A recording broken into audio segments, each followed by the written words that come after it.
Gente, a minha convidada de hoje é a doutora Estela Oliveira. Ela é médica do esporte com especialização em nutrologia e medicina integrativa. Aliás, ela é pós-graduada em medicina integrativa pelo Albert Einstein. Ela ensina outros profissionais da saúde a enxergarem o paciente muito além da doença e defende práticas para ampliar o bem-estar do corpo e da mente. Prazer, Estela, que tá com você aqui, amiga querida. É muito bom estar aqui, é muito bom ter essa oportunidade de poder falar sobre esse assunto que hoje a gente tem visto crescer tanto, esse olhar, o paciente como um todo, que na verdade sempre foi algo que existiu na medicina e que teve que ser resgatado, e a gente vai falar um pouquinho sobre isso, então é um prazer enorme estar aqui. Ai, obrigada, tô feliz.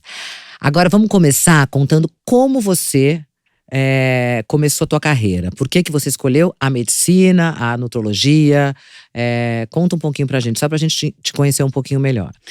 Tá. Na verdade, desde que eu sou criança, eu falo que eu quero ser médica. E eu sempre falei que eu queria cuidar das pessoas. Mas é muito engraçado, porque desde criança eu não me imaginava cuidando de gente doente. Eu não me imaginava, sei lá, fazendo uma cirurgia ou alguma doença. Eu sempre imaginei que eu fosse fazer alguma coisa que proporcionasse mais saúde. E é muito engraçado porque não existe uma especialidade que tenha esse olhar ou que só foque nisso. Bom, quando eu terminei a faculdade, fui fazer residência, fazer a especialização, veio a medicina do esporte na minha vida, porque a gente sempre aprende que a base da saúde é o esporte e depois a alimentação. Então, eu precisava fazer alguma coisa que tivesse essas duas coisas como base, o esporte e a alimentação, e tem tudo a ver com saúde. É o conjunto, né? Conjunto. Então, o que eu pensei? Bom, estou completa, com esse olhar e com essas duas especialidades, eu vou fazer com que se tenha muita saúde e com que o paciente que venha até mim viva muito, viva bem. E de fato essa base, ela é mais ou menos assim. Só que chegou num momento que eu pensei, poxa, e onde entra o estilo de vida? E onde entra o estresse? E onde entra o que é importante na vida dessa pessoa? Se essa pessoa está feliz ou não? E aí eu brinco que eu ganhei de presente a medicina integrativa, porque a gente tem esse olhar mais amplo para o nosso paciente mesmo. Tudo importa na vida dele. Tudo que é importante na vida dele é importante pra gente quando a gente tá falando de saúde. Então, se dorme bem, o que come realmente, o que faz de esporte. Todo esse estilo de vida importa pra gente. Entendi. Então, vamos lá. Então, a medicina integrativa é uma medicina que ela coloca o mindfulness, né? Mais ou menos isso. Explica direitinho para assim, o que é a medicina integrativa. Tá, então vamos lá. Primeira coisa que a gente sempre fala quando fala de medicina integrativa, até quando dá aula para médico, quando a gente fala desse assunto, é o seguinte: medicina integrativa não é uma especialidade médica. Então, por exemplo, o que é uma especialidade médica? O dermatologista é um especialista, o nutrólogo é um especialista, médico do esporte é um especialista, o otorrino é um especialista. Entendi. Você tem uma prova que você faz para virar especialista. A medicina integrativa, ela é uma forma de se fazer medicina, é uma forma de se aplicar. Ou seja, todos os especialistas podem atuar na medicina integrativa. Então eu posso ter, por exemplo, um dermatologista que vai cuidar da sua pele, do seu cabelo, mas ele tem uma ótica da integrativa.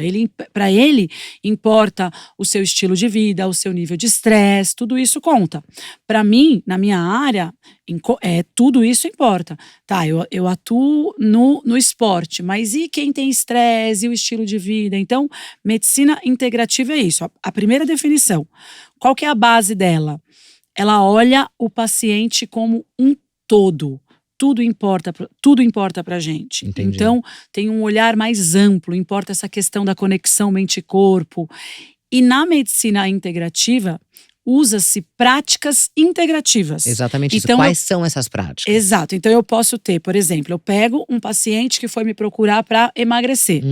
E aí eu vou analisar o estilo de vida dele inteiro. Vou ver que ele está inflamado, vou ver que ele não está dormindo direito, vou ver que tem nível de estresse. E que ele precisa, de fato, fazer um tratamento mesmo, até medicamentoso no caso, para emagrecimento. Eu vou montar o tratamento para ele, com foco nisso. vou entender todo esse estilo de vida dele, e aí eu posso indicar alguma prática para ele com relação ao estresse. Então, por exemplo, hoje em dia, meditação, a gente sabe que é uma prática integrativa que hoje tem muito evidência científica mesmo. A acupuntura é uma prática, a yoga é uma prática, então existem práticas integrativas. E o médico pode indicar Ele isso. pode indicar. Agora, tem uma controvérsia, né? Tem muita gente da comunidade médica que critica a medicina integrativa. Então, há estudos sobre a eficácia realmente na prática? Então, essas críticas, eu acredito que elas venham hoje, porque existem muitos médicos que estão se auto-intitulando como especialistas. Então, eles estão dizendo que são especialistas de medicina integrativa. Então, não existe especialista de medicina integrativa. Acredito que a grande crítica e a grande resistência venha por isso. Quando se entende essa base da medicina integrativa, que ela não é uma especialidade, ela é uma prática que vai ser associada a outra especialidade, a gente percebe que não tem essa resistência. Então, por exemplo, hoje grandes instituições adotam a medicina integrativa dentro do seu hospital. O Albert Einstein tem um serviço de medicina integrativa, o Sírio-Libanês tem um serviço de medicina integrativa, vários outros. Inclusive o próprio Albert Einstein e o próprio Sírio-Libanês, eles têm a pós-graduação de medicina integrativa. Então eu acredito que essa resistência venha muito disso.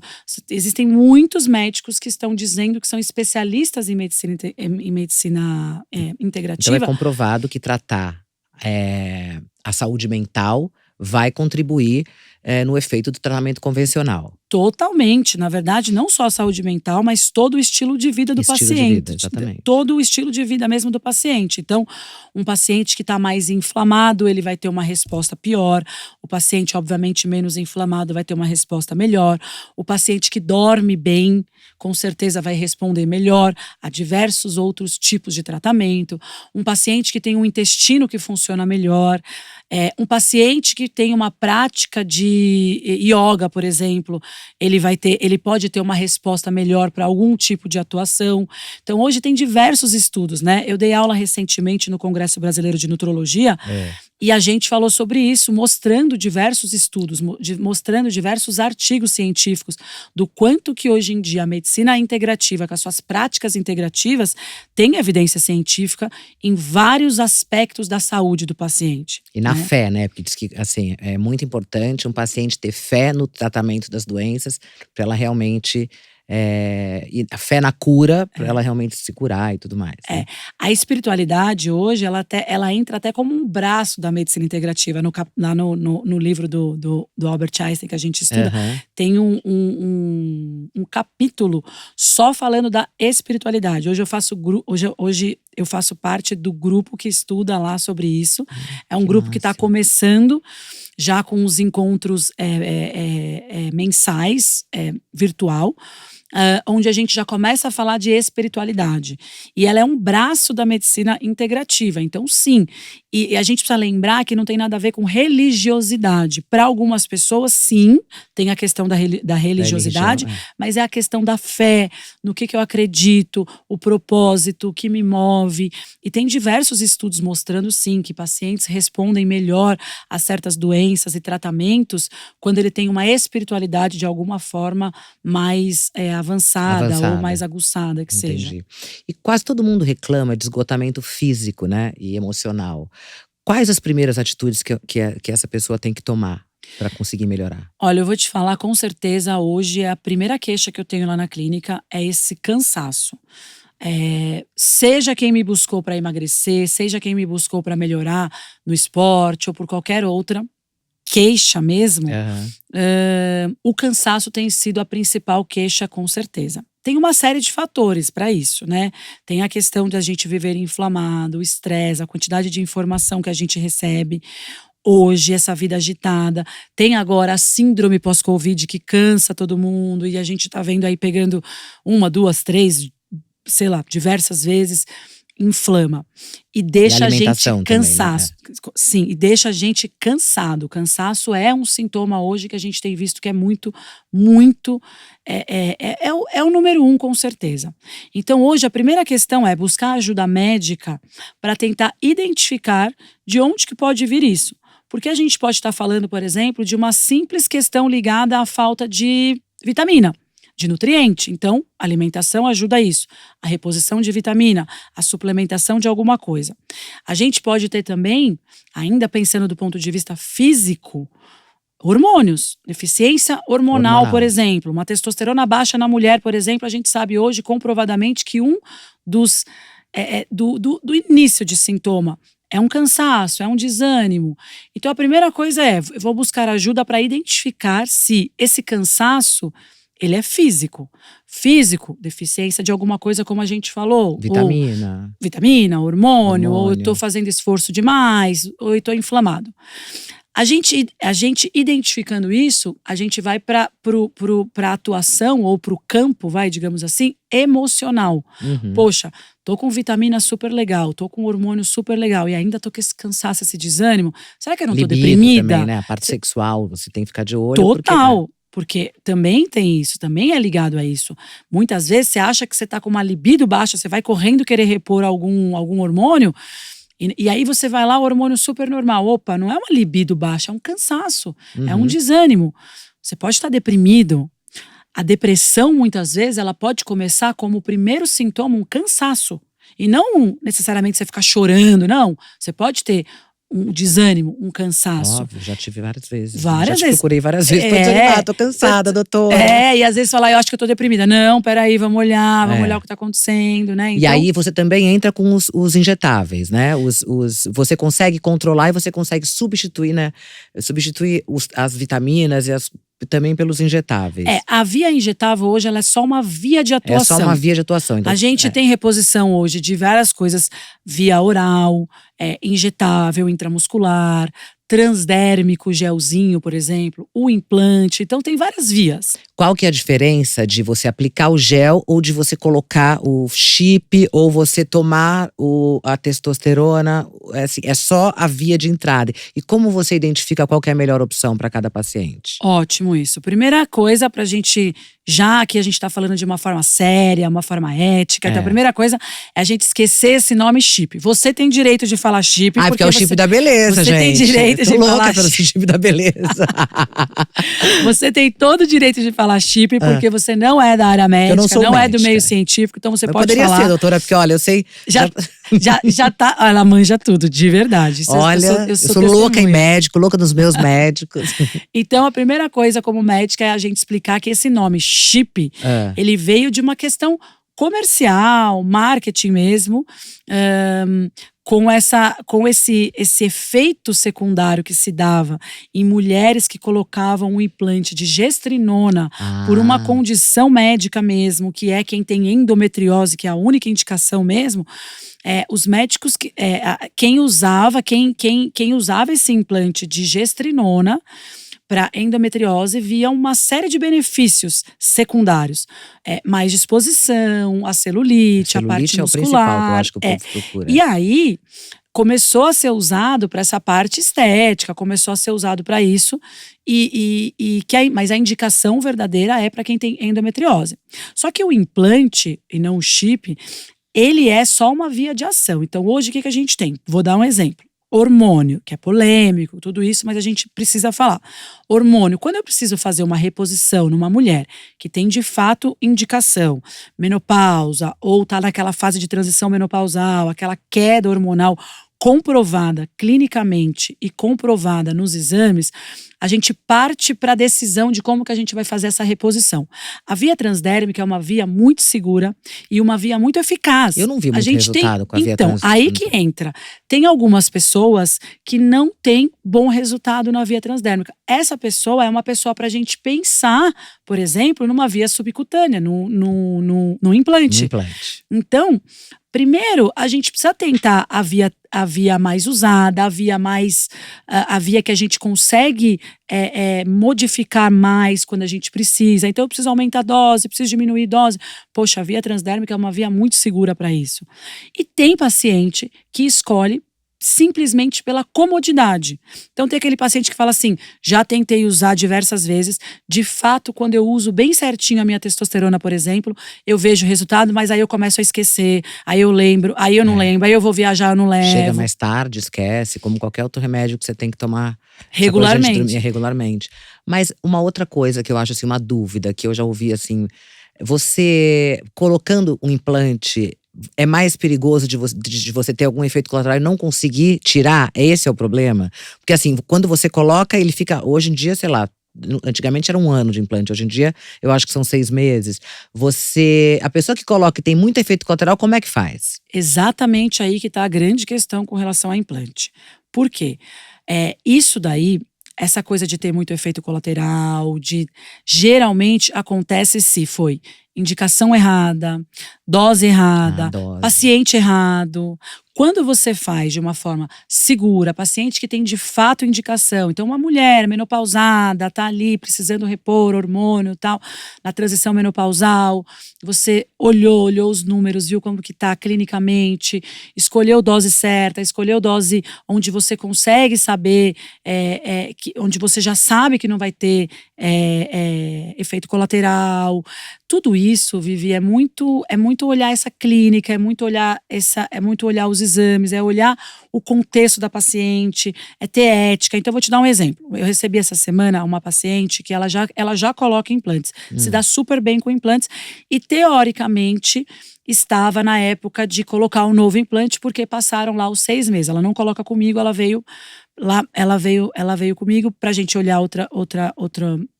outras deficiências dela. E ela falou, amanhã eu tenho marcado para renovar os meus implantes.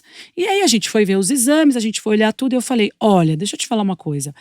Como que você tá clinicamente? Como tá a sua libido? Tá ótimo, tá tudo bem, tava super normal clinicamente. E nos exames, os números mostrando que ela tava normal de hormônio.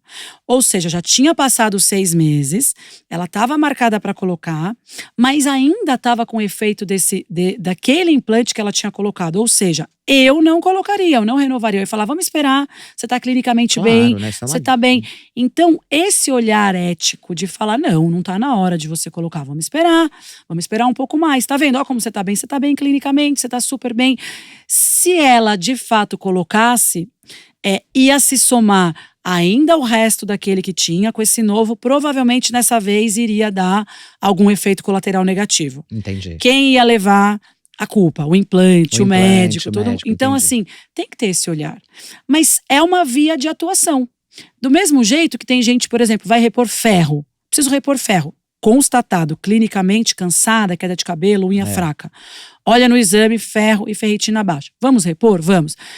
Você pode escolher a via oral, mas hoje você consegue um ótimo resultado via endovenosa. Com sorinhos, então, né? Sim, então assim, tem muita, é muito individualizar.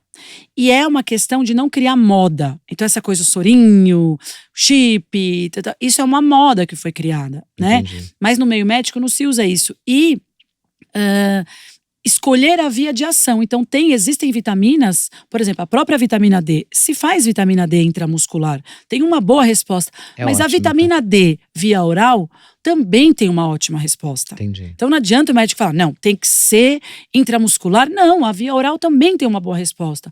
Mas existem outras, por exemplo, o ferro, como a gente falou, que de fato você tem um aproveitamento melhor se for feito endovenoso. Então é muito a individualização.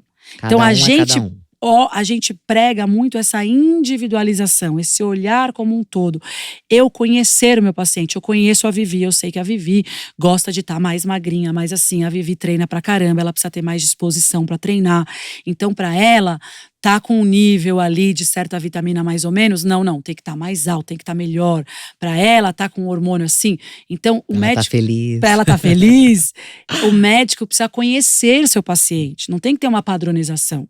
Então eu tenho pacientes, por exemplo, que eu conheço há muitos anos, que a amiga colocou o tal do implante. Nossa, eu também vim colocar. Eu já conheço há muitos anos. Eu sei que ela gosta, ela é super neurótica, ela gosta de estar bem fininha e tal. E ela, Você não vai colocar, mas eu não coloco mais nem nunca.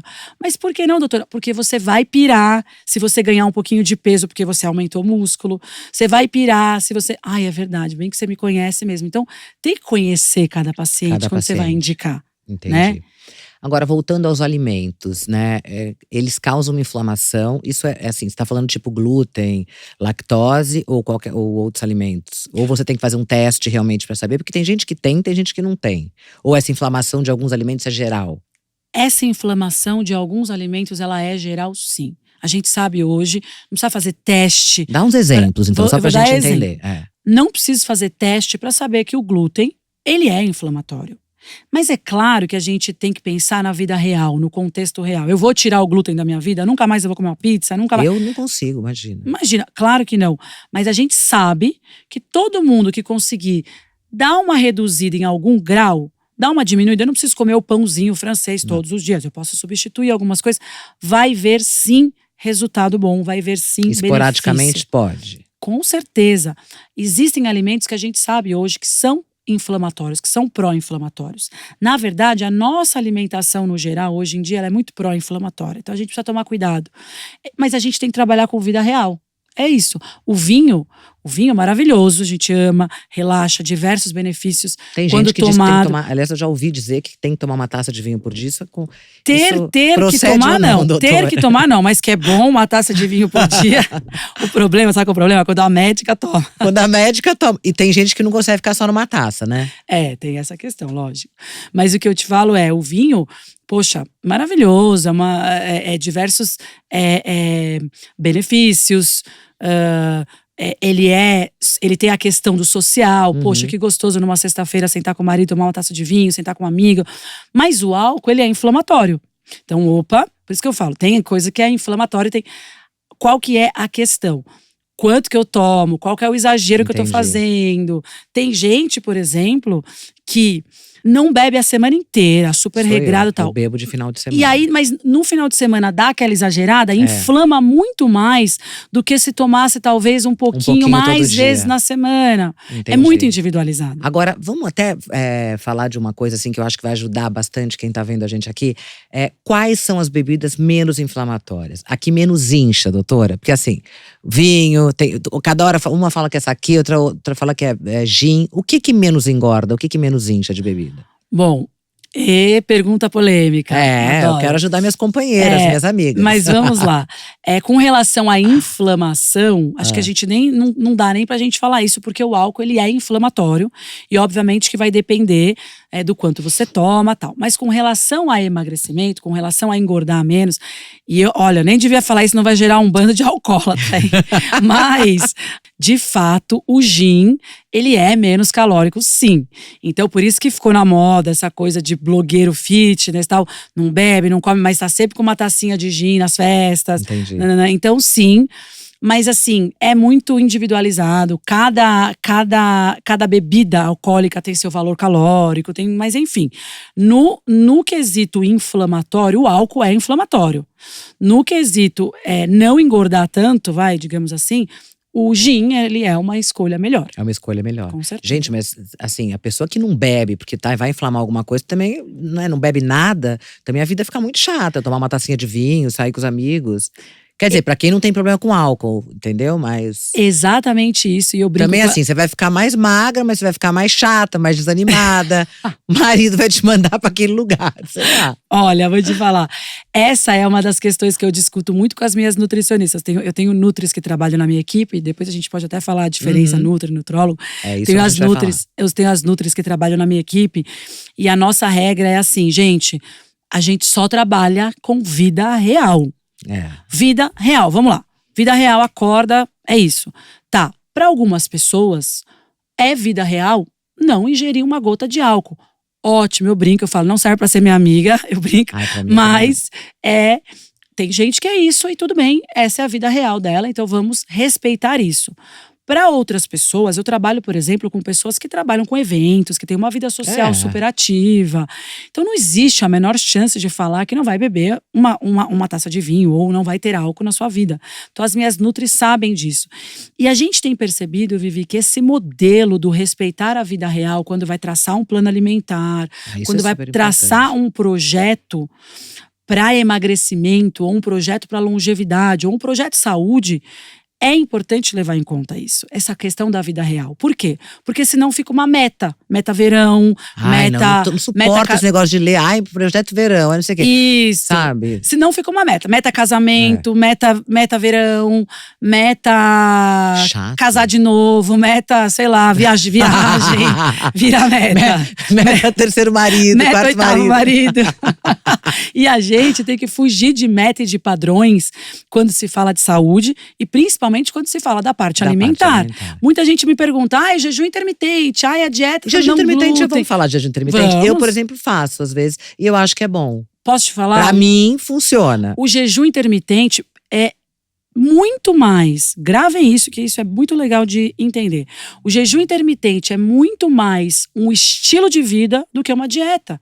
Exato, ele é um estilo de vida. Exato. Quando a gente pensa quando a gente olha o quanto que a restrição calórica dele e o quanto que o jejum intermitente, quando bem feito, ele gera de impacto no envelhecimento, na pele, na questão hoje em dia inflamatória ligada a Alzheimer, ligada a todas essas questões demenciais, a gente adota como um estilo de vida e não como uma meta para emagrecer.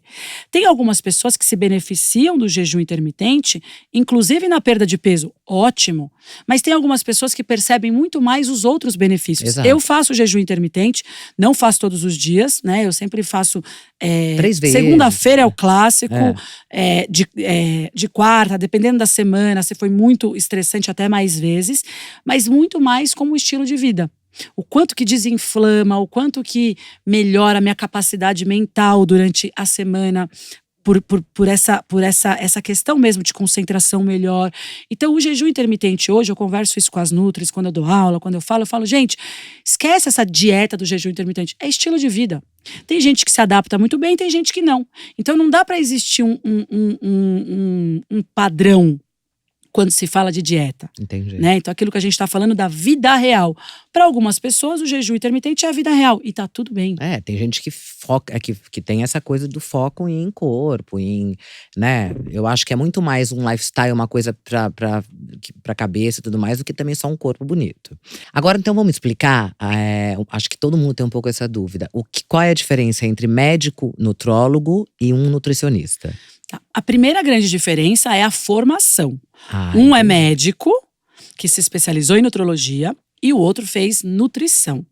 E, na verdade, o que muita gente confunde, até por uma época, quando ficou muito em alta essa questão da nutrologia, tinha até briga, era que parecia que um estava ocupando o lugar do outro. A nutrologia veio para… Não existe isso. Na verdade, o médico nutrólogo, ele trabalha em conjunto com o nutricionista. O nutricionista, ele tem uma visão muito maior, com um foco muito maior nessa questão dos nutrientes, do alimento, de montar um planejamento alimentar, montar uma dieta, montar tudo isso.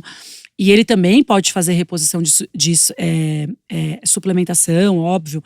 Mas é diferente do médico nutrólogo. O médico nutrólogo, ele tem um olhar mais amplo e ele tem por ser médico, essa formação, vou usar essa palavra, formação de entender o impacto dos alimentos e nutrientes com foco em doença e em saúde. Então ele tem um olhar, ele tem o foco, por exemplo, da obesidade, com um olhar não só para a questão alimentação. De crianças obesas. Exato, ele tem um olhar da importância de se olhar, né, de se cuidar dessa pessoa que está com obesidade, por exemplo, do ponto de vista clínico, do ponto de vista médico, com exames, com o olhar para essa parte hormonal, com intervenção, quando for preciso, medicamentosa, intervenção de reposição hormonal, intervenção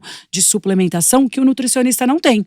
Entendi. Em compensação, o médico nutrólogo, ele não tem a formação que o nutricionista tem de entender como que esses macronutrientes, montar uma dieta, receitas detalhadas que o nutricionista tem.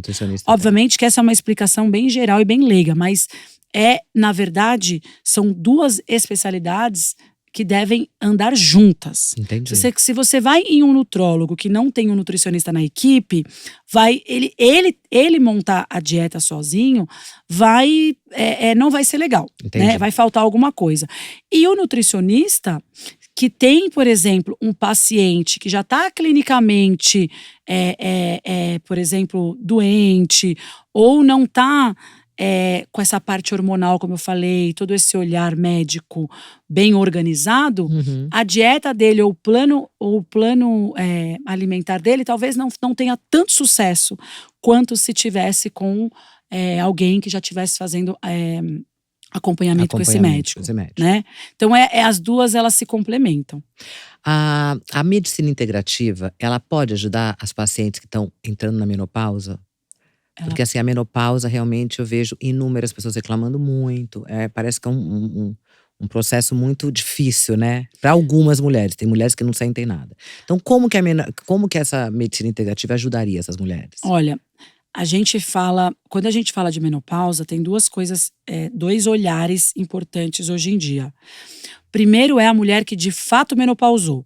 Parou de menstruar, os exames estão mostrando, então ela de fato menopausou. Ela pode estar clinicamente muito ruim ou ela pode estar clinicamente ok.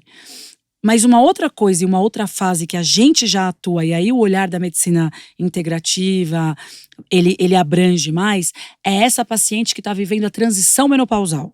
A transição menopausal é esse período que antecede a menopausa, que a mulher ela não está de fato na menopausa, ou seja, ela ainda está menstruando, e o exame lá o FSH e o LH, que são os exames que mostram, estão normais, mas ela já começa a apresentar clínicas de uma menopausa. Que é o climatério, é isso? Que não necessariamente vai ser aquele calorão, mas ela começa a apresentar algum tipo de sintoma. Se a gente for pegar o leque de sintomas da mulher menopausada, a gente vai ficar de queixo caído, porque a gente só espera o tal do calorão. Mas você tem o ganho de peso, você tem o sono, o cabelo muda, a pele muda, o humor muda. Quer dizer, é um desastre. Se não fizer reposição hormonal, você pode… Se não cuidar, não necessariamente com a reposição hormonal, entendi. Mas se não cuidar. Aonde que a gente entra, então, como médico que tem esse olhar amplo para o nosso paciente?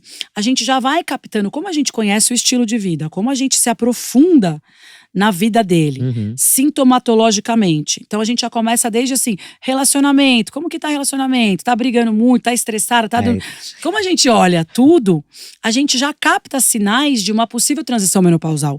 E junto com o ginecologista já começa a ter uma abordagem diferente. Nesse momento, diferente, e nesse momento antes de fato entrar naquela menopausa catastrófica. Pode ser que nessa fase sim a mulher já precise de uma reposição hormonal, sim, mas pode ser que não. Às vezes com uma boa suplementação, às vezes com uma boa tática, uma boa estratégia alimentar e também com alguma indicação de uma prática integrativa. Uma paciente, por exemplo, que está no nível de estresse tão alto que ela, assim, imagina, a cabeça a 1000, você melhora ela, você desinflama, melhora ela de tudo isso, e você pode começar a falar, por exemplo, já pensou em ouvir uma meditação? Já pensou em dormir ouvindo alguma coisa que te relaxe? Já pensou em fazer uma yoga? Já pensou em ouvir o podcast da Vivi, que é ótimo? Delícia, gente. Então, são coisas que a gente já pode oferecer. Eu vou te dar um exemplo de uma prática integrativa que quase todo mundo faz, pratica, mas nem sonha. Musicoterapia. Gente, como ouvir música relaxa a gente. Eu tenho uma amiga que ouve música o dia inteiro. Eu não tenho essa mania, sabia? Eu vou começar. Colocar música. Mas e você pode escolher momentos estratégicos. Então, por exemplo, às vezes no trânsito, no carro, escolher música. E lembre-se que assim, ó, isso é muito legal, porque tem gente que pensa assim, bom, se eu quero relaxar, se eu tô falando de estresse, automaticamente a música que eu vou escolher é o quê? Música não tem nada a ver com isso. A música que te relaxa é a música que você gosta, que toca seu coração, que faz isso é muito você bom saber, né, que é… Tem gente que relaxa ouvindo rock, tem gente que relaxa ouvindo funk. Ok, são gostos, mas tem gente Tem que gente relaxa. que relaxa assim. Tem gente que relaxa assim. Então, é uma escolha, muitas vezes, que a gente pode começar, porque assim, agora a gente falando de uma forma bem científica. Se você for pegar, inclusive, as práticas integrativas, as PICs que chamam, que foram implantadas pelo SUS, hoje a medicina integrativa com as práticas integrativas, primeiro, ela é legitimada pela OMS, então não tem mais essa de polêmica, existe uma definição e ela é legitimada pela OMS. E aqui no Brasil já além desses exemplos que eu dei de instituições que adotam, nós temos no SUS. Se você entrar no site do SUS, você vai ter lá. Só que se você for pegar as práticas integrativas que o SUS oferece, são 29 práticas. Vão ter várias delas que não tem nenhuma evidência científica. Inclusive, são várias que é até muito viagem. Entendi. Precisa tomar cuidado. Entendi. Então, precisa tomar, assim, precisa ficar muito, obviamente, a gente busca muito embasamento científico, por isso que às vezes a gente bate até na tecla dessas mais, a gente às vezes parece que até só fala das mesmas, meditação, yoga, acupuntura, porque são as que têm mais evidência científica. Mas existem várias práticas integrativas muito legais. Eu dei o exemplo da musicoterapia, que é super. E tem várias, o toque, né? Então, aquele paciente que ele é recebido com um toque pelo médico, que ele tem sabe assim, isso faz toda a diferença no processo de saúde e de cuidado do nosso paciente. Você afirma que a pessoa que pratica a gratidão, ela se sente mais feliz. Qual a explicação científica, Stella, dessa sua frase? Bom, até agora, recentemente no Congresso de Nutrologia, que eu dei aula sobre as práticas integrativas, a gente foi falando, né? Eu fui falando sobre as práticas com maior evidência científica, como meditação, yoga, né? E todas essas que eu já falei. E aí eu termino, né, a minha aula falando assim: olha, uma das técnicas integrativas que eu mais gosto, uma das práticas integrativas, e aí eu vou chamar de prática off-label, é a gratidão. E foi muito legal, porque era uma mesa inteira de médicos falando sobre medicina do estilo de vida. E o próximo médico, o outro que veio, que é o Dr. Daniel, que é um psiquiatra que fala sobre felicidade, que é incrível, incrível. Ele fala assim, aí ele inicia essa aula dele, e ele fala assim, ele fala sobre a gratidão, já com evidência científica mostrando, não é tão off-label assim. Então a gente brinca que é off-label, porque obviamente já existem alguns estudos mostrando o quanto que ela traz de benefício para o nosso corpo, mas ainda tem obviamente que ter muito estudo sobre isso. Mas basicamente uma pessoa que sente gratidão, uma pessoa que é mais grata, mas a gratidão de verdade, tá, Vi? Não é a gratidão obrigado, hashtag do Instagram, gratidão. Não, gratidão verdadeira, né? Você olhar realmente o copo meio cheio, você depois de um dia inteiro, mesmo com muito estresse, você conseguir olhar a quantidade de coisa positiva que teve no seu dia. Essa verdadeira gratidão, ela faz com que a gente aumente a produção de diversos neurotransmissores que traz pra gente a sensação de bem-estar e de felicidade. Então a gente literalmente tirar o foco do problema. É literalmente colocar o foco na coisa boa. É literalmente ser grato. Então essa gratidão, hoje em dia, tem estudos que mostram essa movimentação neural, essa movimentação que acontece com quem é de fato grato. Então, obviamente que isso não torna ninguém um santo, ou a pessoa vive naquele mundo, né, acaba de sofrer um acidente de carro, ou acaba de ir no trânsito, vir e falar, ai que bom. Não é assim. A gente tem os nossos momentos de estresse, faz parte, mas é o focar na grande maior parte do tempo nas coisas boas. E todo mundo quer se sentir mais bonito e parecer mais jovem. Me fala um pouco desse estresse oxidativo. Tá. O estresse oxidativo nada mais é do que essa inflamação que a gente vê. O nosso corpo hoje, nossa máquina corporal hoje, e até mental, ela é bombardeada por informações e por situações que oxidam a gente, que inflamam a gente. É esse estresse oxidativo. Então, vamos lá, do ponto de vista físico, alimentação, sedentarismo, até o esporte demais também pode, então tem que ter um controle. Tem que ter um controle. O sono que não é legal, o intestino que não funciona bem, uma série de questões. Hoje em dia, agrotóxicos que tem na nossa dieta. Nossa, isso tá uma série de coisas Do ponto de vista emocional e mental, a quantidade de informação que a gente tem é internet, é notícia ruim, é acompanhar ali Jornal tudo. Nacional não pode nem ligar, gente. Tô brincando. Então, assim, é uma série de. A gente é bombardeado o tempo inteiro de situações pró-inflamatórias, situações oxidativas, situações que inflamam a gente. Esse é o estresse oxidativo. E o nosso corpo, ele reage. Ele aumenta a produção de radicais livres. E isso, ali, nessa inflamação no dia a dia, obviamente que traz pra gente uma série de questões que a gente conhece como envelhecimento precoce. E não esse envelhecimento precoce só físico. Só físico. Tudo mental, envelhece. né? Mental, nossos órgãos, nossa pele, tudo envelhece. Bom, então agora vamos mudar pra você. O foco aqui é você. Me fala o seu ritual de beleza, que você tá sempre linda, doutora. Ai, obrigada. Olha, eu vou falar uma coisa. Eu sou a pessoa… Agradecida primeiro. Você viu que tem a questão da gratidão. Mas eu sou uma pessoa que eu falo isso com todos os meus pacientes. E quem é meu paciente aqui sabe disso. Eu sou a pessoa mais vida real que tem. Então, às vezes eu vou passar, por exemplo, para algum paciente para ajudar a emagrecer. Eu passo alguma coisa, faço um tratamento. E aí o paciente vira para mim e fala assim… Mas você faz? Você já fez? Eu falo, óbvio! Poxa, você acha que eu não tenho meus truquezinhos? Você acha que eu não faço? Você acha que eu vivo só de alface e água? De jeito nenhum. Claro que eu tenho um estilo de vida mais saudável, porque eu trabalho com isso e eu acredito nisso. Exato. Então tem algumas coisas na minha vida que são… Eu brinco assim, eu falo assim, aquele paciente que chega no meu consultório e fala pra mim que toma uma taça de vinho todos os dias, ele nem leva bronca, mas aquele que fala que toma todinho no café da manhã, desculpa. Aí tudo… Esse não dá nem pra gente começar a conversa. Olha, tá vendo? Então eu brinco, eu falo assim, algumas coisas obviamente… não entra na minha vida. Mas é uma vida muito normal. É uma vida de uma mulher que tem filhos, é uma vida de uma mulher que trabalha, que é estressada, que mora em São Paulo, que também é bombardeada de um monte de coisa, de informações. Enfim, empresária, médica. Então, eu preciso ter estratégias hoje. Então, eu busco muito essa questão de me manter mais desinflamada ao possível. Então, sim, eu faço reposição de um monte de vitamina, eu faço de um monte de coisa. Eu cuido dessa parte hormonal, então, obviamente, eu tenho um olhar para isso. Do ponto de vista alimentar, uma dieta o mais normal possível. Eu adoro sair, comer super normal e tá tudo bem isso. E para essa questão do estresse, práticas integrativas que hoje fazem parte sim da minha vida. Então eu durmo, por exemplo, ouvindo meditação, eu vou mudando os temas de vez em quando para ansiedade, de vez em quando para dormir melhor, de vez em quando para como lidar com o filho adolescente, eu vou mudando.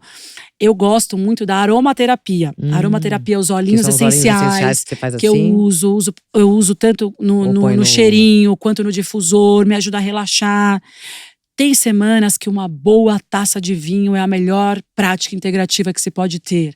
Olha, sentar, gente, adorei. tomar uma taça de vinho. Tem semanas que chorar pra caramba, liberar cortisol que sai na lágrima. A gente nem imagina que na lágrima sai cortisol. Adoro. Por isso que às vezes chorar não traz aquela sensação de alívio. Nossa, parece que eu tirei um peso. Porque sai cortisol na lágrima, realmente. Então é uma vida real, é uma vida normal. Muita gente pergunta pra mim a questão do cabelo. O cabelo tá espetacular, gente. Você faz no cabelo, o que você faz? Toma muita vitamina. E isso…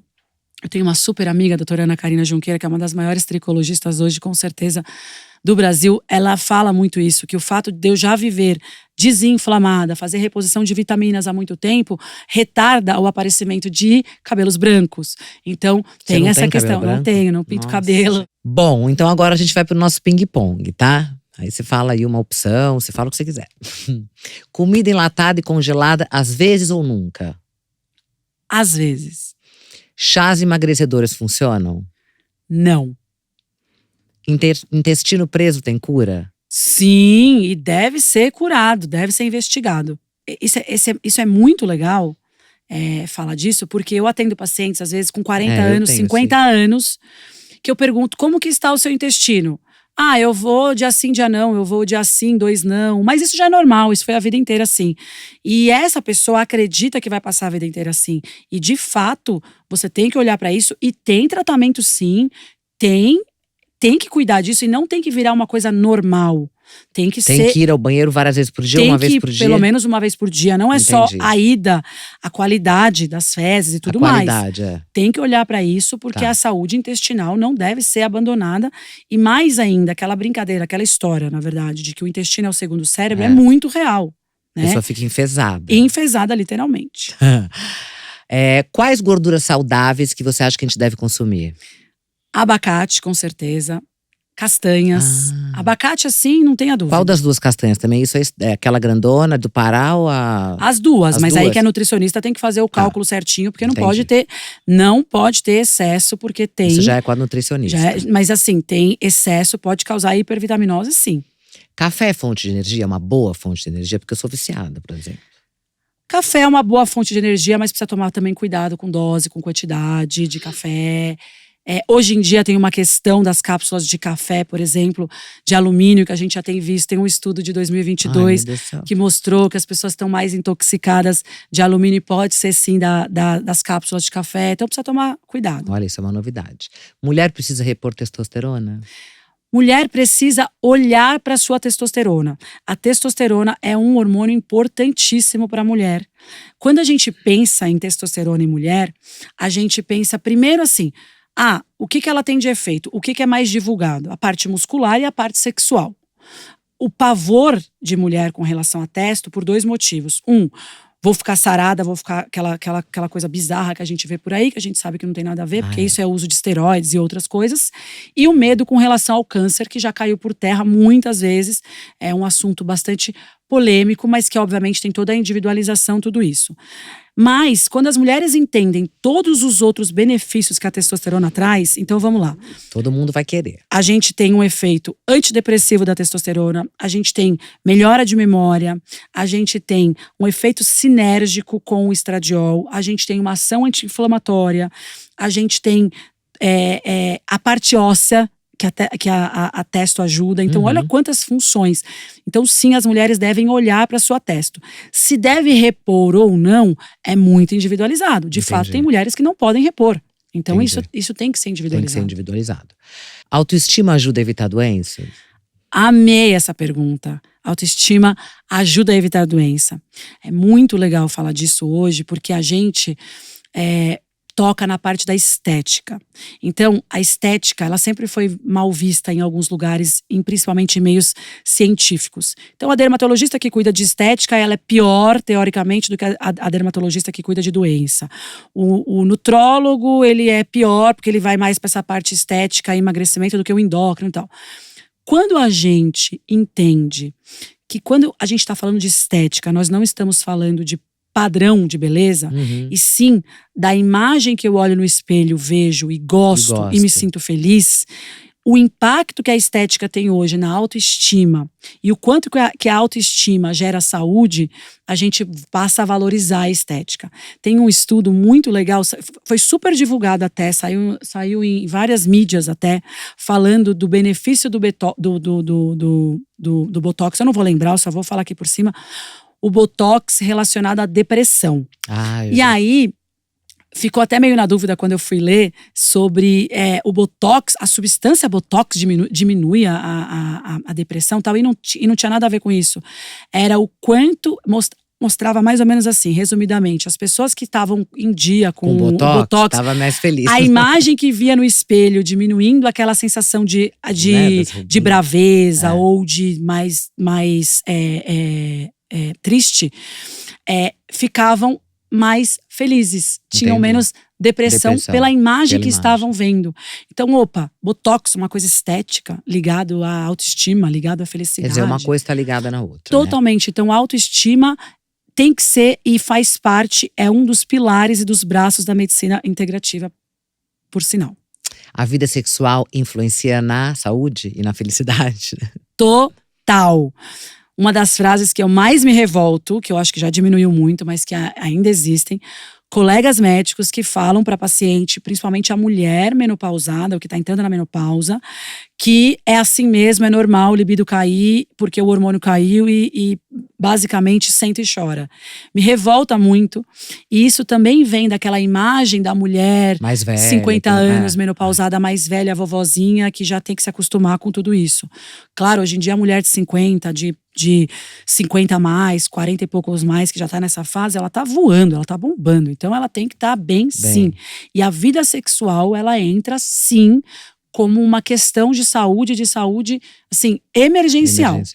Hoje em dia, existem diversos estudos, a gente sabe, mulheres que têm orgasmos tem mais saúde. É uma questão também ligada à parte emocional, à parte psicológica, à liberação de neurotransmissores, à parte cardiovascular, à parte de imunidade, tudo isso. Tá. Uma dica de ouro para quem quer viver mais de 100 anos. Dica de ouro. Uma só? Dá umas 3. Vou Tá deixar bom, você dar dá umas umas 3. Com certeza, a base de tudo, alimentar e esporte, né? A gente sabe hoje que as pessoas que estão envelhecendo e que envelhecem com a base do esporte, a base alimentar, elas têm muito mais saúde. O estilo de vida, relacionamentos, se livrar de relacionamentos tóxicos, Abusivos, estilo de vida mesmo, de o que eu filtro na minha vida, o que eu deixo entrar na minha vida, o meu sono, meu intestino, estilo de vida, quando você pega tudo que envolve a vida. E com certeza a gratidão. Gratidão devia vir na forma de pílula. Olha, gente, nas bulas. Bom, foi maravilhoso o nosso papo. Eu queria aqui ficar com você mais várias horas, mas isso aí, quem quiser marca uma consultinha com a doutora Estela. Eu já tenho a minha agendada. Queria te agradecer, foi maravilhoso. Eu acho que você falando inspira, assim, acho que outras pessoas que estão ouvindo, né? Para quem tá achando que tá tudo perdido, né? Que tudo mais. Eu acho que foi muito bom o nosso papo. Queria te agradecer. Eu quero agradecer a oportunidade. A medicina integrativa, ela veio na minha vida em um momento onde eu mesmo como médica precisei ressignificar o meu olhar e eu tenho uma mãe que era vista pela medicina, inclusive por mim, como a paciente perfeita, pensando nos riscos que poderia desenvolver doença. Então é uma pessoa que não tinha hipertensão, magra, sempre fez esporte, não tinha fator genético nenhum. E ela teve 2 cânceres e um AVC com sequela antes dos 50 anos. Isso me fez dar um tilt na cabeça mesmo, literalmente, para tentar entender que existem outros itens que a gente deve avaliar na vida de um paciente para considerar saúde, para cuidar. Questões emocionais, história de vida, mágoas, depressões, o que você traz da sua história, como você foi ensinado desde criança e como você foi tratado, né? Então, tem muitos pacientes que eu vejo que são literalmente engolidores de sapo, engolidores de emoções e não tem noção do quanto que isso pode gerar lá na frente de doenças agudas que a gente percebe. Hoje a gente sabe a clássica ligação da gastrite com estresse. Todo mundo fala, tô com uma gastrite nervosa. É um sintoma agudo, mas como que isso pode gerar lá na frente? Não é só o remédio que você vai tomar, né? O tratamento. Então eu que sou muito grata de estar aqui, de poder falar isso e poder falar de uma forma séria, de uma forma leve. E você volta, viu? Porque a gente vai trazer você muitas vezes aqui. Obrigada. Obrigada. Oi, gente, eu sou a Vivi Mascaro, tô aqui gravando alguns episódios do Vina Vivi. Eu tô de casa nova, cenário novo, mas eu ainda estou com meus 2 patrocinadores. A N Ideias, do Nizanguanais, essa empresa de estratégia de marketing que tá revolucionando o mercado, com clientes como Mital, Itaú, Suzano e a Sapori, essa empresa de alimentação que é 100% brasileira, que está presente nos grandes festivais, grandes eventos e que também está vindo com muita novidade por aí. Então eu quero pedir para vocês me seguirem, me compartilharem, deixar o like e se inscrever no meu canal.